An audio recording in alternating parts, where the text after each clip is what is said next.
I've done so far. Remove the wheel, that's it. There's the Gator. Not looking very well. This is the bolt from the track rod end. You're supposed to put a Torx drive in the end of it and then turn it with a spanner, but unfortunately it's too rusty to accept the Torx drive, so it's probably just going to spin round. Well, I've broken it loose, but I'm pretty sure the whole bolt is spinning round. It's got a ball joint on the end, in the end of the track rod, and I think the whole lot is revolving. The idea of the Torx drive in the end is to keep that still so that you can then undo the bolt. A bit like when you adjust the valve clearances on a 4-stroke engine. Also on this job, it's very important that WD-40 is your friend. You need to soak the bolt and soak the threads on the track rod itself as well. And of course, when you're finished, make sure that you clean the brakes with brake cleaner, just in case any WD-40 found their way onto the discs, because that's the last thing you want. Here I've got a pair of mole grips holding the bolt in the hope that I can break the nut loose. This wasn't ideal, it just chewed up the threads, so it was a last resort before I cut the bolt off, so I thought it was worth a go, but no luck.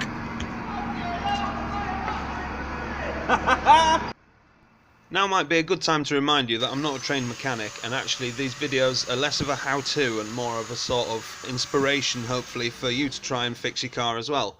Because if I can do it, and I'm a complete cretin, then I'm sure you can too, and it normally works out alright in the end, no matter how frustrating it is. I've known you for a lot of years. Thank you! This is actually quite a good example of me not really being a guru and just learning as I go along, because I didn't really need to cut this nut off. If I'd have just skipped to the next step, I could have left the track rod end in situ and just rotated the track rod. But as it stands, I've cut it off now and I've got a new one, and I'm glad I replaced it because it wasn't in particularly good nick anyway, and it was cheap, so why not? You're scaring Sarah. As usual. To it. Yeah, that's what I'm for, essentially. So that's it separated, although, as I said, if I'd have just been able to undo the thread where the arrow is here, I'd have been able to remove it from the track rod without separating it, so it was a bit pointless. I really thought this was going to be stuck, and I was going to be stuck at work all night. But yeah, I did eventually, by using diesel as lube, manage to break free the lock nut off there. So now it should be a fairly easy job, just to wind the track rod end off.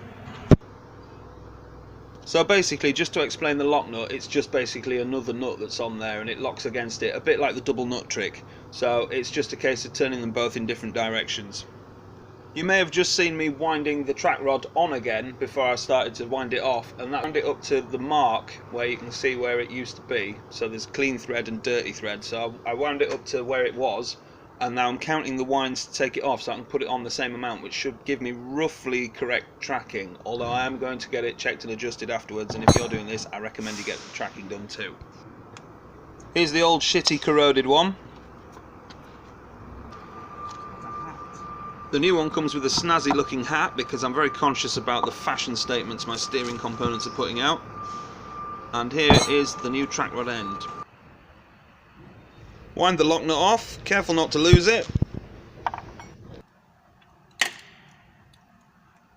And then remove the offending steering rack gaiter by using brutality and violence with a Stanley knife.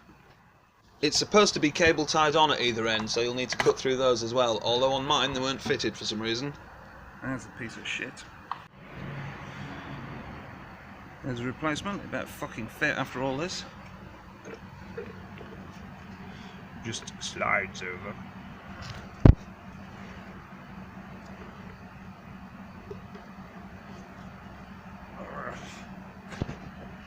God, I need a tripod. There we go. It's just got to go that bit, essentially, and then get cable tied on the other side. Now, although I am making a bit of a meal of this, it's not actually that difficult, because if you look at the lip that I'm pushing it over, it's actually tapered, so it's easier to get on. Unfortunately, not so lucky in the next stage, but we'll get to that in a minute.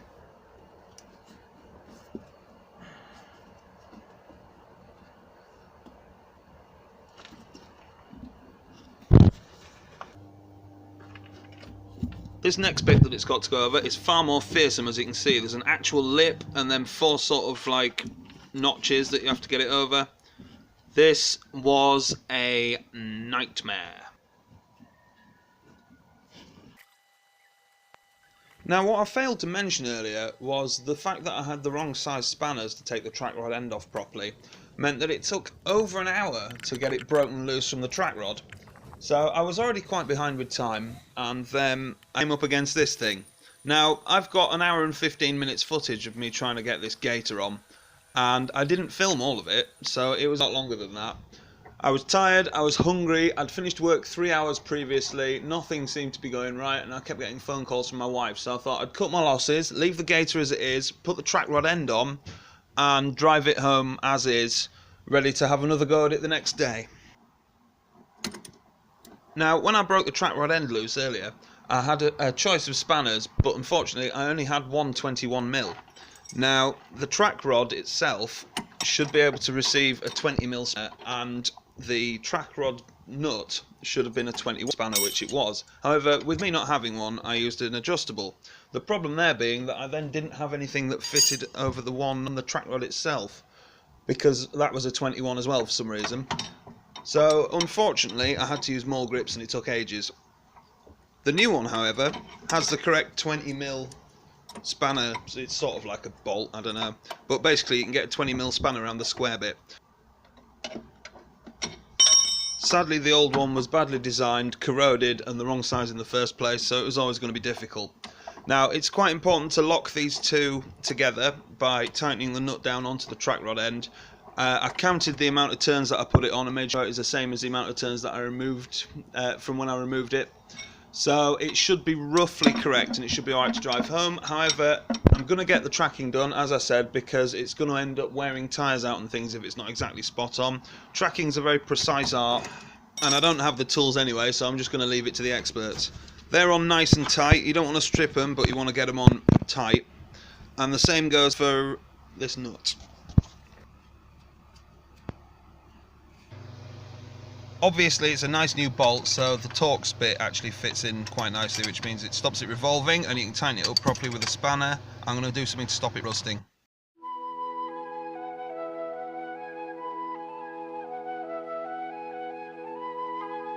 Ah! Spunk trumpets! What kind of cockwomble invented this fucking steering condom anyway? This is like being a teenager undoing a girl's bra for the first time, but only being able to use your fucking elbows.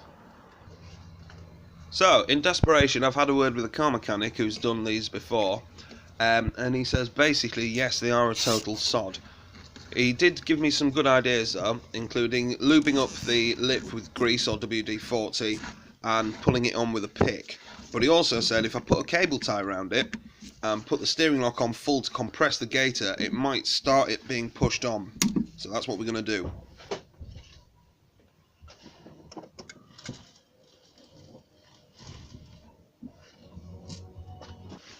It looks like we've had a small degree of success. It seems to have pushed it on a little bit, and because it's compressed, it should hopefully be easier to push on a bit further.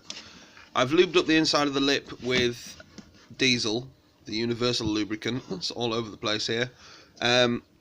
So with a bit of luck and some twisting, haha. I wish I'd thought of this last night. I was reluctant to lubricate it with anything last night in case it either perished the rubber, which come to think of it, it's full of grease, so that's not going to happen, or I lost grip when I was trying to pull it on. But here we have pliers and other such things which make that a lot easier. I think I'm almost there. I don't quite know how far it's supposed to be. I might go check the other side, but I'm pretty sure we're getting there. Sorry about shaky cam. This video is sponsored by shaky cam, by the way, as you've probably realised. Yeah, we're on one all the way, but there's a lip there that it needs to go over, I think, unless it just butts up to it. Let's have another look. Yeah, there's that lip. Look, I suspect it needs to go over that, and that's where the cable tie goes. I've taken the belly pan off for ease of access. That's just held on by 4 10mm bolts. Now the belly pan's not in the way, I can see what's going on under the car without it obscuring my view. Could you do us a favour, please, Tony? Yes. Can you just turn the steering wheel all the way the other way, please? Okay.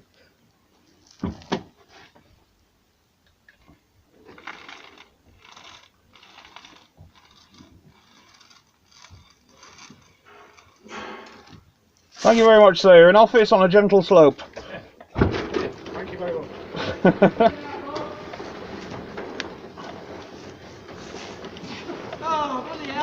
Oh, what happened here?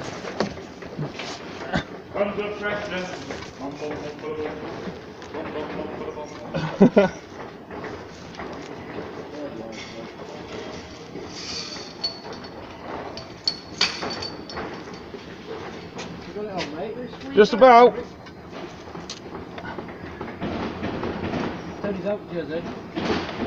He had a look what was going on for me, yeah. What was going on? It wasn't on yet. I don't suppose you got like a little hook pick thing, have you? Yeah. That I could borrow, please. What's only got a little one? That would be most spiffing. Or even and some long nose pliers as well, please. We're gonna try everything here. Little steel. I found the gear selector anyway. Hey? I found the gear selector anyway. It's about an inch from my face. Thank you, sir. Oh yeah, look at the length of them. There you go. There you go.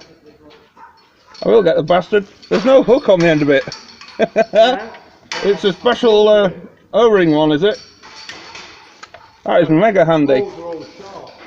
Ah, excellent. That was a quality tool. A Tony Maidment special.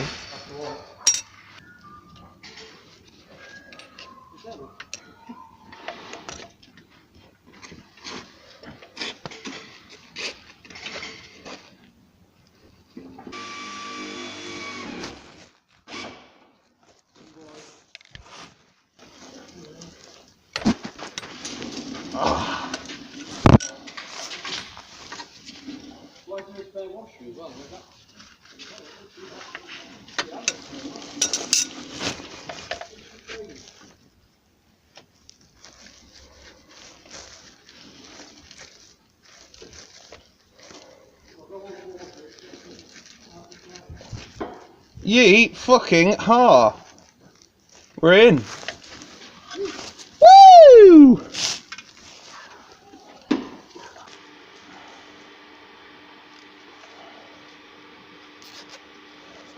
I hereby declare this exotic and salubrious vehicle MOT ready. Just briefly revisiting that track rod end, I don't want the Torx drive hole in the top of the bolt to rust up again, so I'm going to extreme lengths to prevent it from corroding by putting copper grease on it and then making a little thing out of a finger of a glove to go over that. And then when the hat goes on, it should keep it in place. Although, actually, maybe that's not meant to go on after all because it doesn't fit now, it's in situ. It must just have been extreme packaging, so I guess we'll get rid of it, get rid of the little glove finger thing because I don't want it going in my brakes, and just put grease on.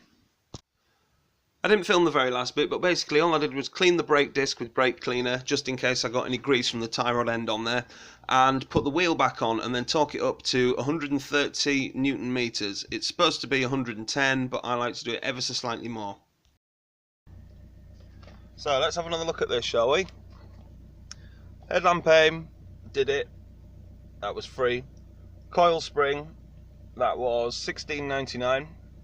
Steering rack Gator, $11.99. I also did a track rod end for £13 and a reverse light sensor for £9. Now neither of these were actually required, but I thought why not do them. So yeah, nice and cheap. Let's go and get it passed.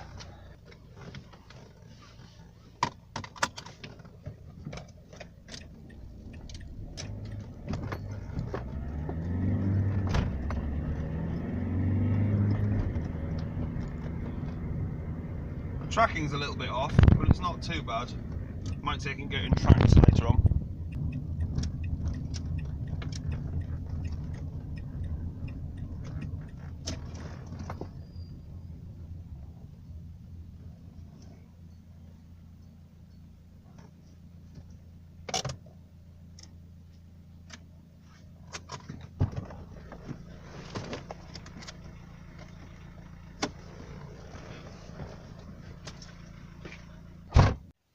And there we are, we got a pass. Parts cost a total of roughly £40. It was £40 for the MOT, so 80 quid, and the 100 quid Clio lives again for another year. Excellent.